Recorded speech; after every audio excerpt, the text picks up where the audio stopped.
Halo amazing people, welcome back di Amazing Podcast sama gue Billy Onggo, jadi di X segment Financial Management and Insurance. Nah, kebetulan hari ini gue bersama seorang leader luar biasa, sudah di industri ini 13 tahun. Ya, udah 13 tahun di industri ini. Beliau juga sebelum di industri ini sempat menjadi region manager termuda lah waktu sebelum karirnya di insurance. Nah, sekarang udah datang sama kita, Ko Robin. Alright, terima kasih sudah meluangkan waktu, Ko. Yes, aman. Sebenarnya very simple aja karena tema kita hari ini kan mau bahas tentang keuangan. Jadi kalau menurut pengalaman Koko juga di industri keuangan di insurance kan udah 13 tahun kan. Ya. Based on your experience, kenapa menurut lu itu manajemen keuangan tuh sering sih disepelein? Karena gue sering lihat orang tuh meng-underestimate manajemen keuangan gitu. Karena yang penting dapat duit aja. Yes. Ya, Apalagi anak muda ya. ya kan dia mikirnya dapat duit aja. Padahal sebenarnya manajemen keuangan itu kan penting nggak? Nah tapi kalau POV lu gimana kok? Oke, ngomongin financial management ya. Iya. Jadi yang pertama tuh nomor satu, keuangan tuh nggak pernah diajarin di bangku sekolah, Bil. Dasarnya itu. Iya. Bangku sekolah tuh nggak pernah ngajarin how to manage money, how to invest, how to doing business, how to do something with your money. Itu nggak ada di bangku sekolah. Kecuali kita belajar kuliahnya finance gitu ya. Iya. Nah, kenyataannya kan di jurusan lain ngelola keuangan tuh nggak ada. Makanya fenomena banyak sekali orang meskipun kadang income-nya besar, tapi dia mismanage. Kita sering lihat ya, banyak terjebak investasi yang salah gitu loh, memanage-nya salah. Akhirnya berujung di masa pensiun juga mereka kekurangan uang banyak gitu kan. Ya karena manajemen keuangan itu tidak pernah diajarkan dan jarang sekali orang mau cari tahu. Karena itu sering orang underestimate ya. Nggak kena awareness-nya, nggak ada. Awareness-nya nggak ada. Tidak ada kesadaran ke sana. Dan banyak juga sih kondisi case-nya tuh orang yang terlihat kaya ya. Tuh. Kelihatan kaya tapi sebenarnya nggak punya apa-apa, itu kan banyak. Ya, sekarang apalagi era sosmed gitu kan, orang banyak ya flexing gitu kan. Ya mungkin kalau flexingnya, mungkin mereka punya sesuatu brand yang premium, ya mungkin masih oke. Teman kadang flexingnya pun untuk suatu tujuan yang belum clear gitu loh apa. Itu kan yang jadi repot ya. So, buat orang yang baru, untuk tahu manajemen keuangan simple itu kan mereka harus tahu tentang Basic-basicnya ya. basicnya ya. Ya, jadi kalau di keuangan tuh kita ada piramid keuangan, sebenarnya piramida yang kita mesti prepare lah. Dari kapan? Ya sebenarnya dari kita mulai bisa earning money, kita udah boleh kelola keuangan. Ya mungkin lebih simpelnya sebelah sini nih. Nah, nih Bill nih, ini ada gambar nih. Mungkin buat beberapa juga kan mungkin ada teman-teman kita yang belum tahu kok. Maksudnya bisa dijelasin simpel nggak sih piramida keuangan yang nanti muncul di sini nih? Di sini ya. Ya, dan Oke. ya balik lagi emang itu sangat penting buat orang kan ngerti ya. Setuju. Itu. Terlepas dari earning money-nya dulu, paling nggak kita punya knowledge. Tinggal bagaimana? Iya, betul. How-nya. Ya. Oke ya, paling basic lah ya. Jadi kalau kita lihat di piramid keuangan ini kan layer pondasi nomor 1 tuh dana darurat kan sebenarnya. Nah, ngomong dana darurat gimana tuh? Dana darurat tuh sebenarnya emergency fund yang kita perlu ada. Ini kayak namanya aja emergency ya, Bill. Kalau dengar kata emergency, apa sih yang terbayang di pikiran kita? Darurat, jaga-jaga, harus segera. Betul. Mepet. Udah kepepet. Mepet. Nah, ini paling banyak kejadian contoh pas Covid kemarin. Banyak orang dengan high income. Ya. Orang begitu income-nya tinggi, otomatis lifestyle naik. Ya. Iya, income di sini, biasa biaya di sini. Ya. Begitu Covid kemarin 2020 awal, banyak orang tiba-tiba kena PHK massal, kita tahu ya. Ya. Banyak company shutdown, ya kan? Tiba-tiba income mereka hilang. Ya. Yang jadi problem biaya kan nggak hilang, Bil. Ya. Dan mereka nggak punya dana darurat. Cicilan nggak kebayar, aset kena tarik, mobil kena tarik. Jadi anak sekolah juga pusing gitu. Nah itu contoh yang simple kemarin pas Covid tuh banyak orang nggak punya emergency fund, akhirnya morat-marit berantakan semua. Tapi ngomong dana darurat, harus cash atau liquid dalam hal lain kalau menurut opini lo? Maksudnya beli aja misalnya kayak emas misalnya atau apa, atau harus yang liquid cash di tabungan? Boleh dibilang tuh kalau liquid itu siap untuk dicairkan Cairin kapan aja. Kapan aja. Contoh Ya bisa deposito, Iya. bisa emas juga liquid. Kita hari ini ke pasar emas di mana gitu ya, Langsung kita jual. langsung dapat cash gitu. Bisa juga kalau reksadana juga mungkin bisa di yang pasar uang ya, kan ada Iya. reksadana yang saham, ada pasar uang, ada obligasi ya. Yang pasar uang kita mau cairin juga mungkin 3-4 hari lah gitu. Cuman itu perlu waktu kan. Takes 3-4 time hari. Ya, Pokoknya urgency yang bener-bener hari ini gue bisa pakai. betul. Paling gampang contoh deh. Heeh. Misal kita ada musibah nih. Heeh. Paling gampang contoh lah ya. Hmm. Tiba-tiba atap rumah Bocor. bocor. Wah, sampai ambruk gitu loh. Hmm. Itu kan mesti segera dibenerin. Hmm. Kapan? Hmm. Kalau perlu besok. Panggil Hmm. tukang, beli material Hmm. apa itu kan darurat. Iya. Nah, kita Iya. kalau nggak punya kan repot tuh. Iya, gue sering denger juga. Beberapa teman-teman juga pasti pernah denger kalau dana darurat itu kan ada yang harus 3 kali income lah, 6 kali income lah, berapa? Ya, Yang apa ya? Menurut Koko sendiri, yang praktikal dan idealnya tuh gimana? oke. Jadi ada rule of thumb lah ya. Ya. Jadi sebenarnya itu nggak ada sebuah standar. Ini ngomongin seberapa lama sih kita pengen punya waktu lah kalau ada emergency ya. Ya, cuman kalau ideal rule of thumb-nya sih kalau kita masih single, Mhm. 3-6 bulan pun udah cukup pernah pas single. Kalau single kan kita nggak ada yang kita tanggung, Bill. Iya. Ya, kita cuma nanggung diri sendiri. Tapi begitu seseorang mulai menanggung orang lain, contoh keluarga, contoh anak, contoh orang tua, sebaiknya kalau ada nanggung orang lain sampai 12 bulan. 12 bulan. Kenapa? Jangan sampai begitu ada musibah, sesuatu yang emergency ya, kita sampai mau beli makanan di atas meja aja nggak bisa, Bill. Oh iya. Itu yang repot kan. Mau besok bulan depan anak uang sekolah harus bayar. Nggak ada emergency fund, ada musibah tiba-tiba. Itu kan yang repot. Kayak gitu. Jadi idealnya begitulah. 6-12 bulan kalau untuk double keluarga, kalau masih single 3-6 bulan still oke lah. Itu fixed cost dong harusnya. Betul, biaya hidup yang fix. Fix ya. Betul. Karena kan kadang ada biaya yang Di luar variable cost variable, ya. iya. Itu Yang fixed cost aja lah. fixed cost aja lah. Minimal, Minimal. kalau yang harus keluar lah nggak bisa enggak. Iya. Gitu. Ya, dan kita sering belajar juga kan kalau misalnya bikin layer paling bawah tuh nggak jauh dari yang namanya proteksi. Oke, itu masuk layer 2 Bill. Nah. Di sini ada nih. Iya kan? Ngomongin risk management. Nah, risk management tuh. Nah, kalau ngomongin itu dua hal, kenapa menurut tuh dua hal ini kok itu jadi basic si dana darurat sama si insurance tadi lah ya bisa bicara. Katakan deh, gue nggak mulai dari dua itu, gue mulai langsung pokoknya cari duit yang banyak aja pokoknya. Yang ketiga nih. Iya langsung aja gue gap gitu. Tujuan keuangan. Iya, jadi ya. investasi. Nah itu kan sering kejadian tuh. Tapi kan sebenarnya dua ini kenapa menurut lu ini harus jadi basic fondasi dasar? Ya, gini, ini kan safety net ya. Yang namanya safety net tuh kita mau aman atau mau nyaman, Bill? Mana lebih penting? Lu mau aman atau lu mau nyaman ya? Betul. Apa yang lo kejar pertama? Nah, itu yang kita mesti making decision dulu. Begitu kita memutuskan kita mau aman dulu, baru kita kejar kenyamanan. Pola pikir kita pasti switching, berubah. Kita akan fokus ke yang dua pertama ini. Ya, cuman kalau orang yang nggak mau mikir keamanan, langsung mau hajar kenyamanan, pasti pola pikirnya beda. Karena mungkin kalau yang layer langsung atasnya tuh lebih kelihatan ya gue ya. Kelihatan maksudnya tuh Kelihatan nyaman, iya gitu ya. tapi tidak aman. Iya betul. Karena yang aman itu nggak kelihatan. Maksudnya kita punya polis asuransi, punya dana darurat kan nggak ada yang tahu. Contoh, Bill, kita lagi di gedung ini, kita lantai 11. Iya. Yang bikin aman kan pondasi. Fondasi Kelihatan nggak? nggak kelihatan. Pondasi gedung ini, berapa lantai kita ini? Mungkin gedung ini 18 lantai. 18. Yang bikin aman pondasinya nggak pernah kelihatan. Tapi yang di atas pondasi itu kelihatan. Lobby mewah, Iya. gedung-gedung apa Gedungnya nih, kayak gini ruangannya ya. bagus. Itu yang kelihatan. Tahu ini kokoh apa nggak begitu kena badai? Tuh, saat ada gempa finansial. Gempa finansial. Jadi Ah, piramida guncangan. keuangan tuh juga sama ya. Jadi sebenarnya kalau resiko kita fokus ke investasi, lupa punya dana darurat yang lu sering amati, apa yang akan terjadi sama orang-orang yang kayak gitu? Gak bakal nutup dong. Karena gue sering beberapa kali ketemu orang yang yaudah yang penting fokus investasinya dapet cuan gitu. Lu pernah ngeliat sendiri based on pengalaman lu resiko yang terjadi sama mereka tuh Nah, gimana?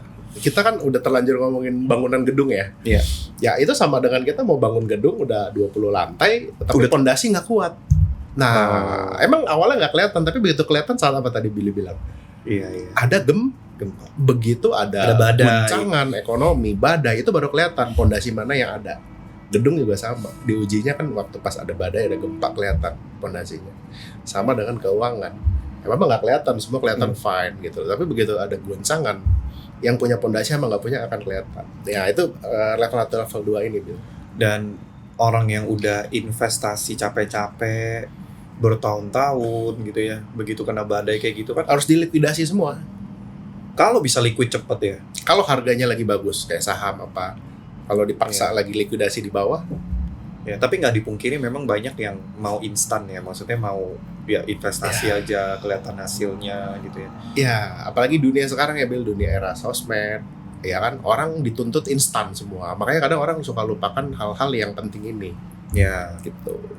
dan bicara ngomongin tentang asuransi ya kok, dan itu kan sama-sama kita tahu penting ya buat fondasi keuangan.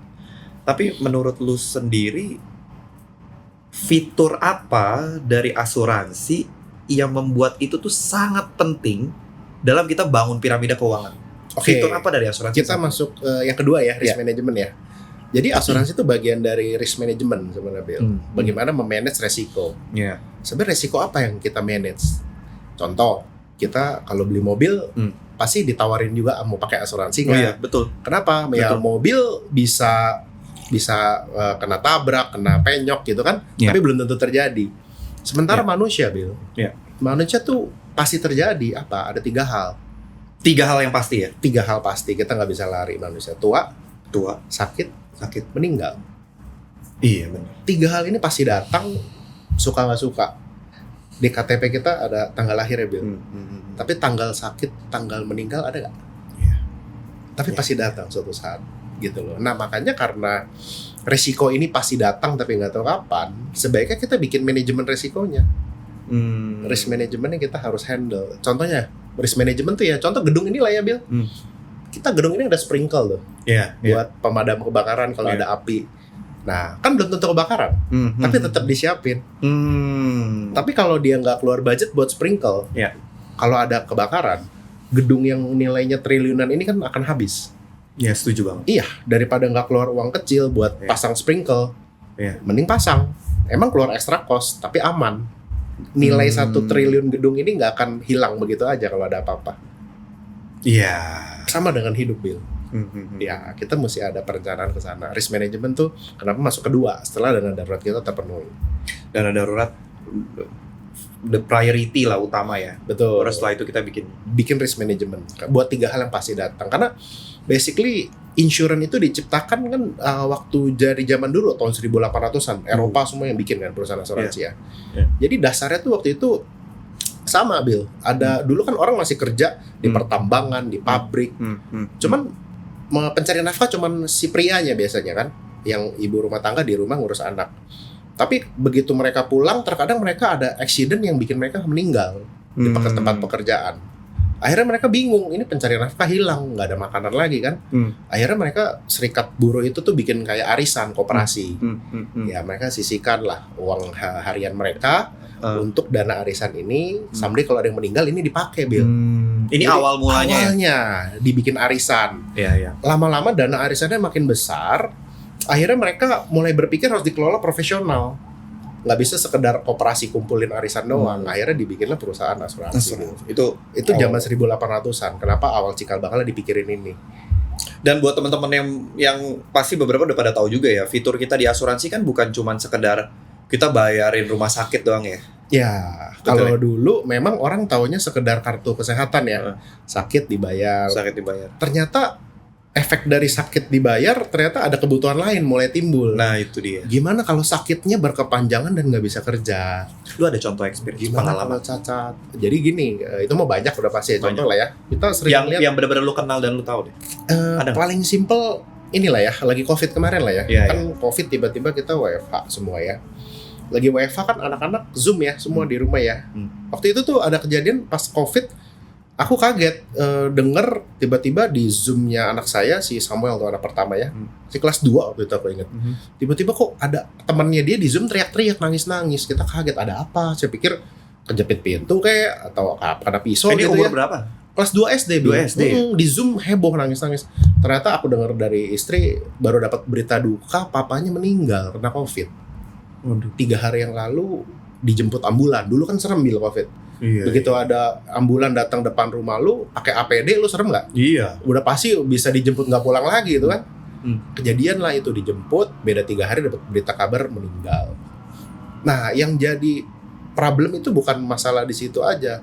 Beda 1-2 bulan, dia terpaksa nggak bisa sekolah di situ lagi, Bil. Jadi pindah sekolah. Pindah sekolah. Akhirnya istri sama saya nanya, isi itu pindah pi katanya. Udah pindah kemana? Ke kampung kakeknya lah intinya, di luar kota, di Sumatera. Iya, dia pulang kampung.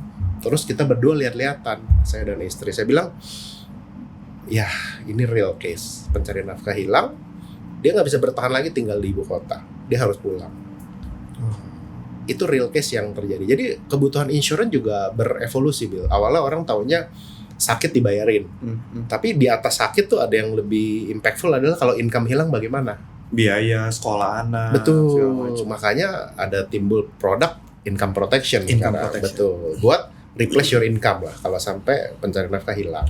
Makanya juga orang tuh tetap perlu ini ya teman-teman, di review setiap tahun bahkan ya. Gue punya Betul. proteksi income, apalagi yang kita punya tanggungan anak, orang tua gitu ya. Ya, yang penting itu kita tahu tujuan keuangan kita. Iya. Karena dasar merancang insurance adalah tujuan keuangan. Kalau kita nggak tahu tujuan keuangan kita nggak tahu apa yang mau kita lindungin. Akhirnya banyak orang juga salah beli polis, Bil. Nah itu terjadi tuh. Banyak orang banget. asal beli, asal yang nawarin siapa, apalagi belinya kadang nggak enak kan banyak ya. Atau mereka mulai banget dari yang penting paling murah deh. Betul. Premi minimal lu berapa, Bil? Iya kan? Pokoknya premi paling kecil aja deh, yang penting punya. Nah, Itu kan masih banyak tuh ya. iya, ini kayak gini, Bil. Kayak kita main sesuatu permainan yang lu ada dalam satu ruangan, lu mesti cari jalan keluar. Iya. Kalau lu mau cari jalan keluar, pilihannya kan 2. Iya. Lu dari ruangan ini lu cari satu-satu, atau lu tarik ujung jalan keluar, lu tarik mundur sampai lu ketemu. Iya. Jadi kalau ngomongin pendekatan tujuan keuangan itu yang kedua, Bil. Kita maunya apa dulu? Tujuannya. Tujuannya apa dulu? Baru kita tarik mundur, baru kita bisa desain asuransinya apa yang cocok. Berarti kalau fondasi nih kita bicara udah aman, kita kan baru naik ke level tengah nih. Financial goal ya tadi ya, sama dana pensiun. Kita kejar kenyamanan. Iya, kejar kenyamanan. Baru di situ mulai kejar kenyamanan. Iya. Gimana cara orang mulai menyusun tujuan keuangan jangka pendek sampai jangka panjang nih untuk orang awam? Gimana cara mereka mulai nyusun ini, gimana nih? Ya, jadi gini, kita kan hidup ada masa produktif, Bil. Kita nggak bisa hidup selamanya kan. Iya, Manusia betul. rata-rata kerja sampai umur berapa? 55, 60 lah ya. 55, 60. Kepala 5 Tapi juga. banyak loh 60. Nah itu karena 65 nggak kenalan saya tuh masih kerja kan. kerja, Pak. Banyak ya. Nah itu karena nggak punya piramida yang keempat nih, dana pensiun. Nah, itu. Nah, karena nggak didesain Jadinya bergantung sama anak akhirnya. Nah jadi gini, kalau mau nyusun financial goal ya kita setelah tahu siklus hidup kita, kita nggak bisa earning selamanya, dan kita setelah masa pensiun itu harus tetap spending kan. Berarti perlu didesain tujuan apa sih yang kita mau. Nah yang pertama kita mesti tahu kita maunya tujuannya apa dulu. contoh kok, gambaran tujuan biar contoh ada Contoh. gambaran. Biasa ya kalau kita labil yang 30-an, Billy kan 30-an ya. Iya. Nah berarti kan kalau umur 30-an anak masih kecil nih. Iya, betul. Ya udah pasti yang dipikirin apa sih? Sekolah. Sekolah. Yang kedua mungkin rumah. Mungkin Rumah. ada kan. Ya itu kan mesti di planning 2. Nah, rumah mau lunas berapa tahun? Apa ya setelah 50 masih mau ada cicilan kan nggak mau. Udah mesti di planning kan. Kedua anak sekolah mau di mana? Nah itu. Nah terus dipikirin kalau kali inflasi berapa ya? Jadi ada sebuah angka yang jelas. Nah setelah tahu baru kita kejar enak akumulate-nya. Baru kita pilih berbagai portfolio, mau lewat bisnis, mau lewat investment, mau lewat karir kita kejar tujuan keuangan. Tapi kalau menurut Koko sendiri, berarti kan sebenarnya kalau orang punya tujuan nih, mereka dapat income, mereka kan harus kan buat bayar biaya hidup segala macam ya. Ada sekian persen yang mereka sisihin buat nabung tadi ya, jangka pendek, jangka panjang. Gimana kalau orang tuh kondisinya susah buat lakukan itu? Ngerti ya maksudnya ya? Karena kadang bisa, kadang enggak. Besar pasak daripada tiang Nah, gitu ya. misalnya gimana? Apalagi kondisinya misalnya udah punya anak. Iya. Pengeluaran tuh kan kalau punya anak kan banyak hidden cost tuh, Pak. Iya kan? Nah, tips dari Korobin tuh gimana? Apa dapat duit tuh disisihin dulu langsung kah? Jadi gini Bill, idealnya kan memang kita pengennya ada saving investment terus yang meningkat ya. Betul. Cuman tau gak sih Bill, sekarang lawannya kita tuh apa? Inflasi? Inflasi, betul. Bill, kita hari ini tanggal 3 Oktober nih Bill. Iya. Emas udah berapa Bill hari ini? Notiau lebih. 2,3 Bill. 2,3 ya. Serem gak Bill? Begitu emas nyampe 2,3 juta per gram. Artinya apa? Itu standar inflasi loh. Artinya siap-siap tahun depan inflasi sangat tinggi, Bill. Karena orang tuh buru-buru mau beli emas karena mau cari yang aman. Nah, emas naik pun kan ada penyebabnya. Situasi global yang makin nggak menentu, ketidakpastian bisnis ekonomi nggak menentu. Karena emas dari dulu sampai sekarang jumlahnya di dunia ini sama, Bill, nggak pernah bertambah, nggak pernah berkurang. Otomatis harganya sama. Cuman semenjak sebuah negara mencetak uang kertas dan itu dicetak setiap hari, itu membuat inflasi. Karena sebelum tahun 70, kalau Billy baca sejarah keuangan deh, itu uang itu dicetak harus ada standarnya emas, cadangan emas. Setelah tahun 70, uang itu dicetak nggak perlu cadangan emas lagi. Itulah yang membuat inflasi tak terkendali, Bill. Ya, itu kita ngomong differentiation ya. Jadi setelah kita tahu lawannya inflasi, ya kita mesti pikirin nih gimana earning ya mungkin ya kalau orang yang bekerja di luar sana mesti mikirin gimana cara ngejar kenaikan income. Udah pasti karena lawannya inflasi. Side hustle lah. Side hustle atau kedua create new business. Kalau kita udah tahu income kita nggak naik-naik ya kita cari peluang baru. Ya makanya kan sekarang apalagi anak Gen Z ya. Cari peluang banyak gitu loh di luar sana. Nah, tinggal kita perlu jeli peluang mana yang bisa kasih potensi masa depan yang market butuhkan.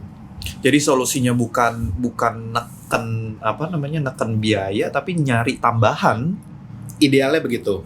Karena kalau biaya nggak pernah kita bisa tekan, Bill. Susah inflasi. Ya, apalagi kalau punya anak, Pak. Nah, tapi kita amazing punya solusi, Bill. Wis. Nih, kepoinnya ini, Beyond Amazing ada di sini nih IG-nya nih. Kita kan ada bisnisnya. Iya ya. Itulah yang kita jadi bisa passive income. Yang jadi jalan. Betul. Cuman itu different podcast kali ya. Different ya. Ntar kita melenceng nih.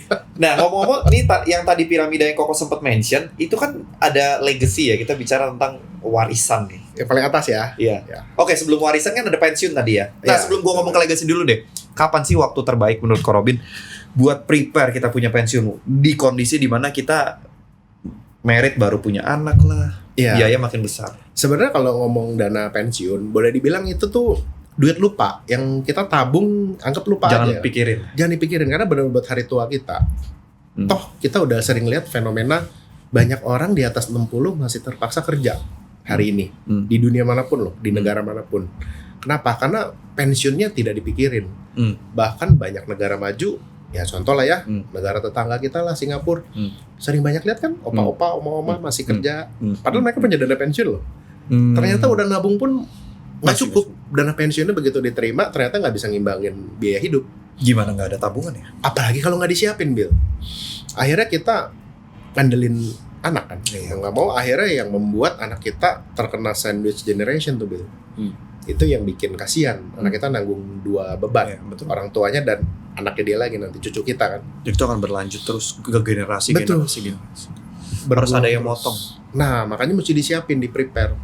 Nah, secepatnya. Betul, dan kita mesti planningin kita mau pensiun seperti apa. Mau pensiun sekedar makan sehari 2 kali, sama mau pensiun yang bisa bahagia ajak cucu jalan-jalan kan persiapan beda tuh. Iya betul. Gitu. Ya memang itu susahnya sih karena apa ya, menunda kesenangan ya jatuhnya ya. Betul, ini piramida ini nih 2 yang bawah kan untuk keamanan. 3 yang atas untuk kenyamanan nih. Ya, nah memang kita mau nggak nunda kenyamanan ini buat ngejar keamanan dulu. Itu satu. Kedua kalau udah aman, baru kita planning buat yang kedua, ketiga, keempat, kelima ini loh. Ya. Kenyamanan. Ya kita mesti akumulate aset. Ngomong-ngomong tentang ini, lanjut next topiknya tentang legacy ya. Kalau menurut Ko Robin sendiri, pengertian atau pandangan Ko Robin tentang legacy dalam konteks keuangan ini gimana? Bisa dijelasin nggak sesimpel gimana? Legacy kan ngomongin sesuatu yang kita inginkan setelah kita udah nggak ada, Bill. Nah, kalau jadi gitu, judulnya yang kita udah nggak ada ya? Betul. Artinya kita mesti mulai dengan sebuah pertanyaan yang tepat. Hal apa yang masih ingin kita lihat saat itu udah nggak ada? Dan itu terjadi di keturunan kita. Nah itu dulu pertanyaan dijawab. Banyak orang nggak pernah mikirin karena mereka berpikir hidup 1000 tahun mungkin kan. Kalau mereka nggak pernah pikirin kalau mereka udah nggak ada keluarga yang mau seperti apa, legacy ini kita nggak bisa bahas. Ya justru dengan kita bertanya kalau kita udah nggak ada, planningnya mau kemana nih keluarga. distribusi asetnya mau kemana, si sulung mau dapat berapa, kehidupan si bungsu mau seperti apa, iya, successionnya mau gimana, terus ada di sana ada pajak-pajak waris, siapa yang mau bayar. Ya. Dan sebenarnya asuransi life insurance tuh bisa jadi apa sih? Tools ya. Solusi.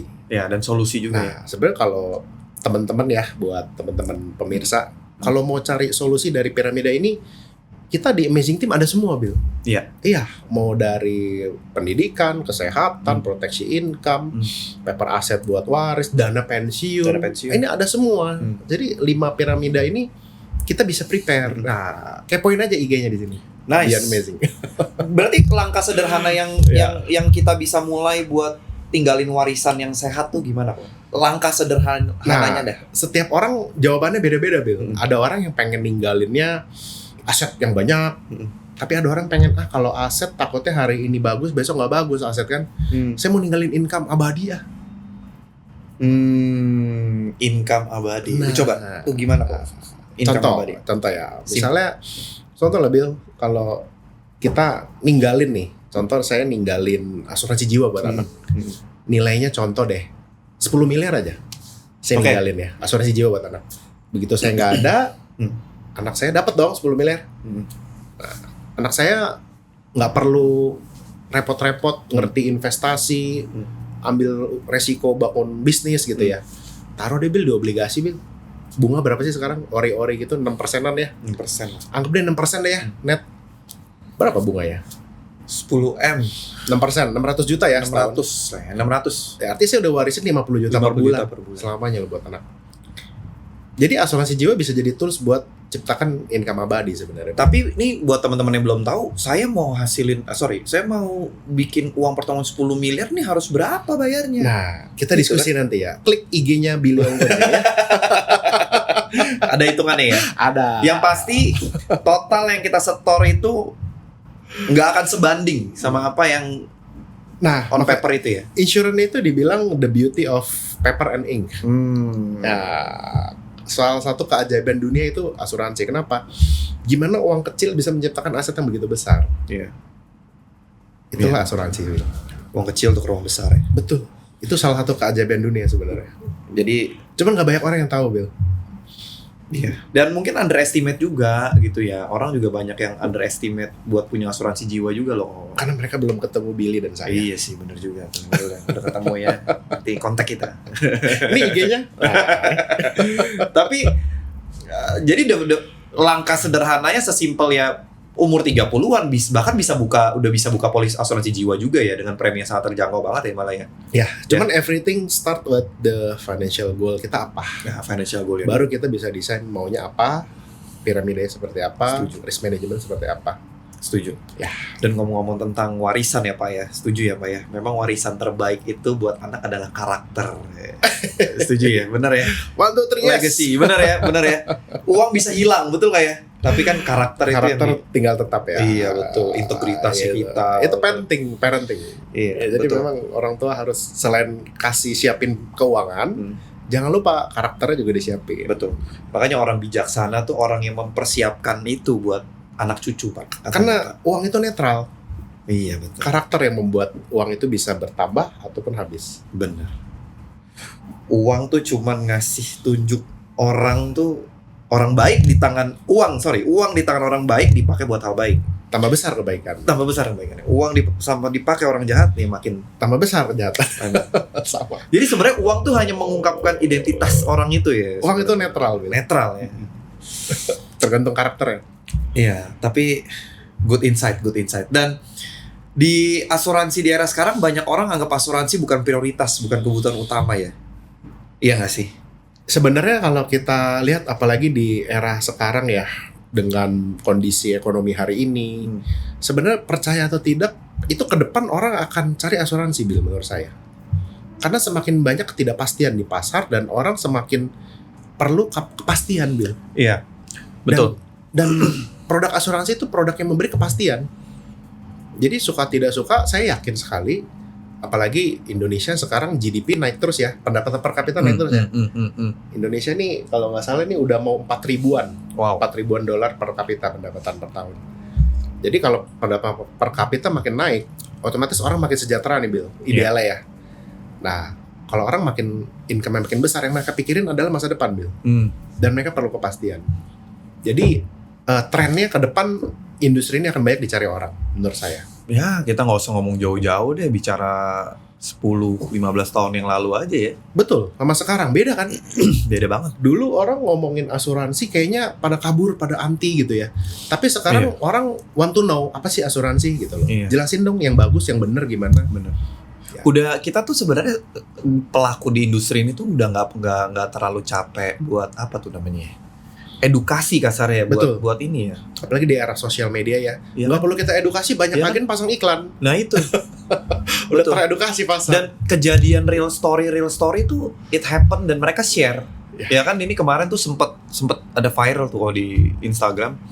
Jadi ada salah satu orang suaminya kena sakit leukemia atau apa gitu. Kau sempet tahu nggak sih beritanya? Nggak tahu ya. Banyak sih cerita-cerita. Nah gitu, dia berobat ke Singapura. Berobat ke Singapura, terus intinya 1 hari aja udah berapa ratus juta gitu. Dan itu galang dana. Punya asuransi sebenarnya, tapi asuransinya cuma cover sampai Indo doang. Itu aja dia sharing tulus loh dari dia di sosial media kalau asuransi itu penting loh punya proteksi income. Betul. Karena itu bener, dia bilang dia berobat ke sana tuh ya income. Gak ada pemasukan ya? Gak ada pemasukan. Karena fokus penyembuhan. Boro-boro mikir cari duit kan? Iya. Dan maksud gua market itu tuh udah apa ya? Udah sincere, mereka dia bukan agent loh kok. Iya. Dia bukan agent loh. Dia testimoni ya. Dia testimoni. Dan itu kan ripple efeknya gede banget. Ya. Apalagi buat kita pelaku di industri ini kan kita nggak perlu repot ya sebenarnya. Betul.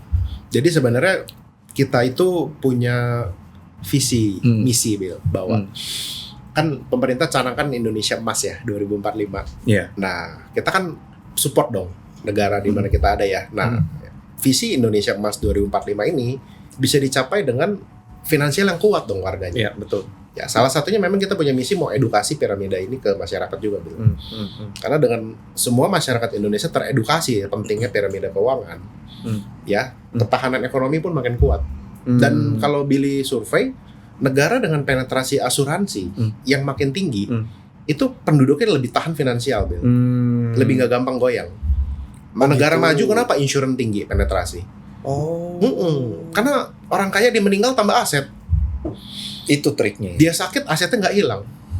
Jadi asetnya akumulate terus keturunannya. Nah itu kan negara maju, kenapa penetrasi insurance tinggi. Jadi memang ada korelasi. Iya. Antara penetrasi asuransi dengan finansial sebuah negara. Dan menurut Koko sendiri di era sekarang nih asuransi itu sangat relevan dan sepenting itu ya. Malah zaman sekarang orang kalau nggak punya tuh asuransi kan sebenarnya tools ya untuk mencapai financial goal dan melindungi financial goal. Ya balik lagi, seberapa penting financial goal kita. Kalau itu penting, ya berarti kita mesti rencanain. Iya. Oke, kita next question. Kalau Koko harus kasih satu pesan nih buat para penonton, soal peran daripada kelola keuangan ini. Oke. Pesannya buat gimana? Generasi ya. Iya. Generasi X, Y, Z dan Alpha. Yes. X, Y, Z, A, B, C, dan D, Beta. Iya, Beta. Oke. Pesannya lah. Kita pernah dengar quote ya. Saya selalu suka quote ini, Bill. Saat terbaik untuk menanam sebuah pohon adalah 25 tahun yang lalu, Bill. Wow. Apa pesannya? Seseorang bisa menikmati hasil pohon itu karena ada pernah yang menanam. Tapi saat terbaik kedua untuk menanam pohon adalah hari ini, sekarang. Ya, tinggal balikin. Kita mau nanam benih ini kapan? Karena pohon ini nggak pernah tumbuh kalau kita tidak pernah memulai. Wow. Jadi buat yang kondisinya hari ini nyaman itu karena udah ada orang yang menanam. Betul. Dan jangan di take it for granted ya. Tapi yang belum nyaman, mulailah menanam pohon itu. Karena someday ada generasi yang akan bisa nikmatin. That's good. Terakhir pesan Koko tentang pentingnya asuransi deh buat teman-teman nih. Ya udah, lihat aja. Bisa nggak kita bayar sendiri tuh biaya sakit? Biaya sakit luar biasa sekarang. Inflasi luar biasa. Masa masih nggak mau rencanain keuangan? Mas udah harga berapa sekarang? Masih mau nggak rencanain? Dan kalau itu udah punya, mulai masuk ke proteksi income-nya. Ya, hubungi perencana keuangan, insurance agent yang bersertifikasi ya. Billy Ongko dan saya nih ada IG-nya di colek-colek. Itu aja singkat banget hari ini, podcastnya luar biasa. Kita sangat terberkati banget. Terima kasih banyak Pak Robin. Teman-teman, kalau teman-teman merasa terberkati banget, jangan lupa buat like ya, komen, subscribe, terus jangan lupa nanti pencet tombol lonceng nih di sini ya. Ting ting ting ting ting ya. Terus buat langganan apa? Subscribe lah. Ya, subscribe ya. Supaya kita makin semangat lagi bikin konten edukasi teman-teman semua. Oke. Ya, itu aja ya. Thank you. Terus bye-bye dulu, bye-bye. Bye-bye.